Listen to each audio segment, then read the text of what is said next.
les deux dernières rencontres qui nous restent à disputer.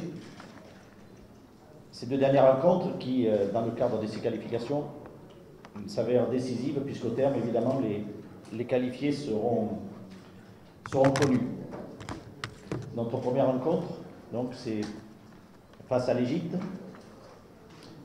et ensuite le Botswana, ici à domicile.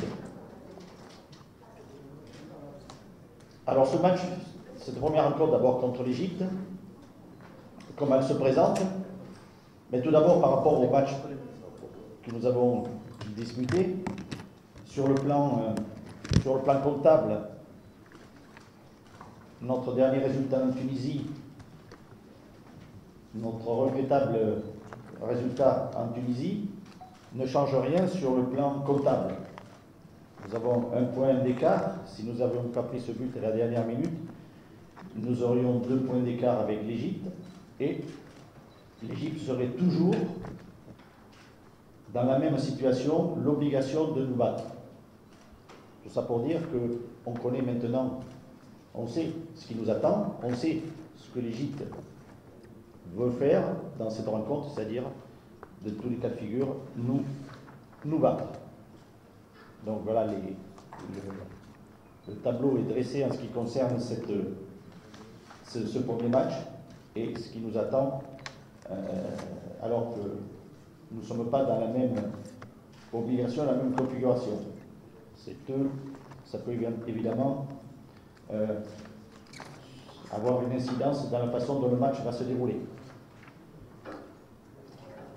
Sur l'Égypte, je voudrais aussi, dans l'approche qu'on peut avoir de cette équipe-là, mentionner que entre le match que l'on a disputé contre eux ici à Dakar et le dernier match qu'ils ont joué contre le Botswana, il y a eu 8 changements de joueurs dans l'équipe de départ.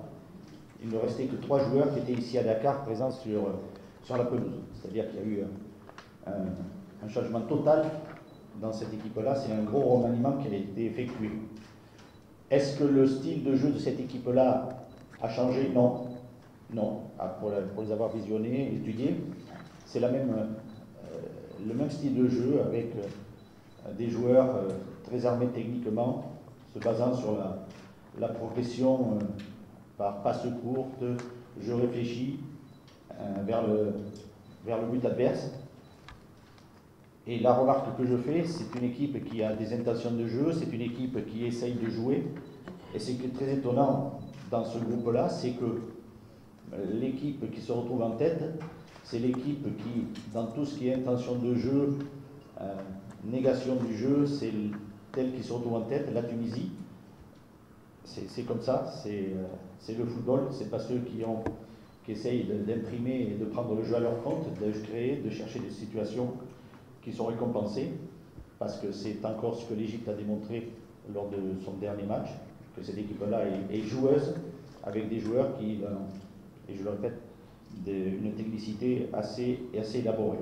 Donc le style de jeu, malgré les 8 changements, reste à peu près identique dans leur expression. Donc une liste